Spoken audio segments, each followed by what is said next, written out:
Okay, so we are diving straight into your source material today. We've got quite a stack here. Yeah, 3 brand new memoirs, and they're pretty essential, I think, if you want to understand how public personas get made. Or maybe more often, how they get broken down and then sometimes rebuilt. Exactly. These are really powerful stories, true stories. And our mission really is to just quickly pull out the core lessons. And that surprising candor you find in them. Right, get that shortcut to understanding the pain, the struggle, and maybe the triumph hidden underneath these, very famous names. That's it. And the common thread here seems to be defiance.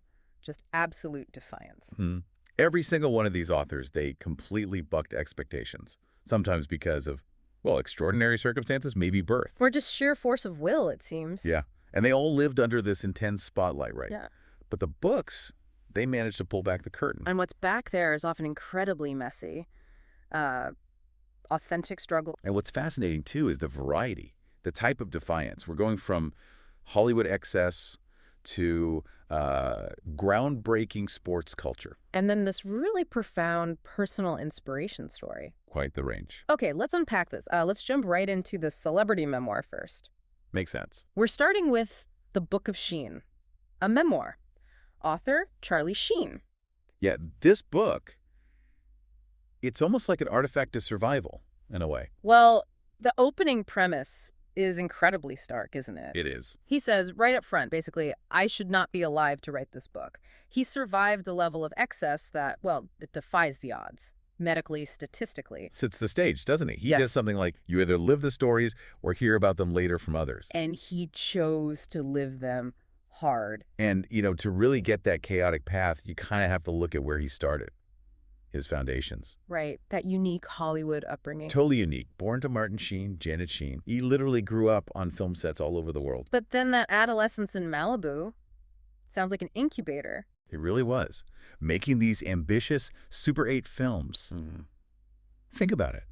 His brother, Emilio, Sean Penn, Chris Penn, the Lowe brothers. Wow. All right, there. That environment, that competition and access, it just set the stage for this relentless intensity, you feel. You absolutely see that intensity carry straight into his career. I mean, rapid success in the mid-'80s. Huge hits.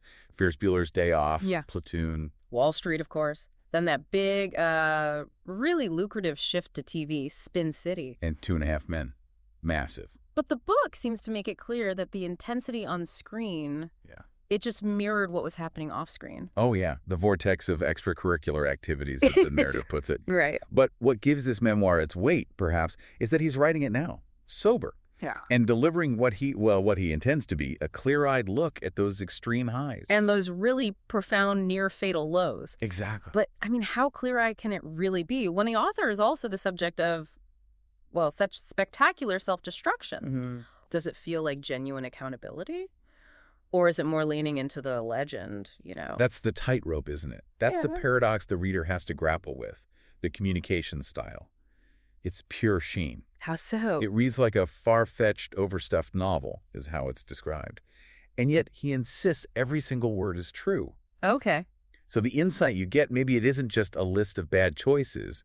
It's more an exploration of that paradox of fame itself. Meaning? Well, that total lack of privacy combined with total enablement, which let him operate outside normal rules for so long. Right. It kind of forces you to look at celebrity almost like a pathological condition, one that needs constant dramatic upkeep. That's a really powerful way to put it. Okay, let's pivot now from that self-inflicted Hollywood chaos to maybe the necessary chaos of cultural revolution. Let's move to Misunderstood, a memoir by Allen Iverson. Okay, yeah, this is a totally radical shift in perspective. Definitely feels that way. We go from, inherited Hollywood privilege to the really grinding adversity of the Virginia projects. And his journey, Georgetown protege, #1 NBA draft pick. It's just defined by tension, isn't it? Absolutely. Yeah. And the book really emphasizes his driving goal. It wasn't just about fortune or fame. No, it says his core motivation, the central thing, was super focused. What was it? Lifting his family, his friends, out of the specific poverty and violence he grew up in. And that's the essential context you need, that internal driving desperation that explains the public persona. The pugnacious, ultra-talented misfit. Exactly. He wasn't playing just for himself, for glory. He was fighting for survival for his whole community. And that desperation, it came out as individualism. And this is where I think it gets really interesting. His cultural footprint. Oh, huge. It's dual, right? Yeah. He wasn't just an incredible player, which he absolutely was. Hall of Fame talent. But he completely redefined sports style, fashion, tattoos, the whole attitude. He shattered the mold of what an NBA star was supposed to look like, especially back then, late 90s. And that refusal to conform, it created market value. He fused lifestyle, culture, sports in a way that had immediate, lasting impact across the league. He really forced the establishment to adapt to him. Not the other way around, no question. And the book underscores his generational relevance, too. His fame isn't just stuck in the past. No, it's really not. Boomers, Gen X, they remember his career, the rivalry with the Lakers. Right, decades long. But millennials, Gen Z, they still engage with him constantly, whether it's, his Reebok line coming back. Post Malone's track, White Iverson. Yeah, or even being the namesake for Kendall Roy's son on Succession. Wow, I forgot about that. He's just a constant cultural touchstone. So if you connect that to the bigger picture, Iverson's story really shows how pain, how authenticity can almost be weaponized into star power. Weaponized. Right. Interesting term. Well, he wasn't some polished athlete fitting a corporate mold. He was a trailblazer. And his legal troubles, his personal traumas, yeah, they were immensely difficult. Sure. But they only seemed to deepen his individualism, his ability to represent something, genuine to people. He rewrote the rules by staying unapologetically true to the struggles that made him. Okay. So now we shift gears completely again. From public celebrity survival, sports revolution, to a really private, internal journey. A journey of dedication. We're discussing Born Lucky, a dedicated father, a grateful son, and my journey with autism. Author is Leland Vittert. Yeah. And Leland Vittert, you probably know him. Nationally known journalist, very professional, very poised. Anchor at News Nation, formerly Fox News Channel, covers tough assignments, international conflicts, high-stakes politics. Exactly. So the shock, the real revelation in this memoir is that basically no one, not his professional circle, not even his coworkers, knew his full story. About the autism diagnosis. Right. Or the incredibly difficult path he took to achieve that public polish you see on screen. That level of, concealment and achievement, it's just incredible. The book talks about the early struggle, right? Fundamental struggle. Oh, yeah.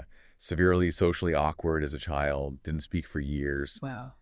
And when he finally did, the communication issues were so severe, teachers just labeled him weird. That's tough. And the book really holds on to the emotional weight of that time. There's this one quote, really painful, specific, sticks with you. What is it? It details the moment the school principal just bluntly told his parents, the people here think Leland is pretty weird. I guess I do too. Oh, man. Imagine being the parents hearing that, the fear, the isolation. Crushing. But what the book pivots to then is the huge commitment from his father, Mark. Okay. He took that diagnosis not as like a dead end, Yeah. but as a challenge. Mark Vittert figured, okay, the world isn't going to change for Leland. Oh, he had to change Leland for the world. He made the radical choice, quit his job, became a full-time parent coach. Wow. Essentially developed this intensive curriculum to teach neurotypical skills, things most people just pick up passively, right? Like eye contact? Understanding humor, navigating social interactions, all had to be taught painstakingly, like drilling a second language. The book gets specific about the training, too. Very specific. That's what makes it so resonant. It's not just the emotional labor, which was immense, but the physical difficulty, too. Physical! Yeah, it mentions things like hundreds of push-ups at age 7. The idea was to toughen him up, mentally and physically, against the really brutal bullying he faced in middle school. Hundreds of push-ups. At 7, that's intense. It's a powerful argument, though, isn't it? About structured intervention, about parental faith. This training let him transform from that kid labeled weird into this esteemed journalist managing live breaking news. Yeah. So the book works on multiple levels. It's this intimate look at his transformation, but it's also clearly a very moving love letter from a grateful son. To a father who just refused to accept limits. Offers a lot of hope, I think. Definitely. For anyone dealing with unique challenges. So, okay. What does this all mean? When we look at these 3 stories together, Sheen surviving his spectacular excess. Iverson changing culture through sheer adversity. And Vittert achieving this incredible professional success despite huge social barriers. What's the link? I think the thread connecting them is the cost. Yeah. The absolute cost of authenticity when you're under scrutiny, whether it's public or private scrutiny. Right. These books, They show the real value of biography, understanding that public figures aren't just these static characters who arrive fully formed. No, they're products of struggle. Exactly. Pain, unconventional backgrounds, unique perspectives. Often, those are the real engines driving cultural change, driving high achievement. These true stories, they really do provide essential insight, and quickly. We appreciate you sharing the sources for this deep dive. Well, it raises an important question, I think, for you, the listener. When we consume celebrity news or watch pro sports, we tend to focus on the spectacle, right? Yeah, the wins, the failures, the headlines. But what vital context are we missing? If we don't understand the intense personal coaching behind the scenes, like with Vittert, or the foundational poverty that drove someone like Iverson, or the near-death experiences that shaped Sheen, Good question. you should consider, maybe, what intense hidden struggle might be powering the next public figure you admire. What's the story behind the story we usually see?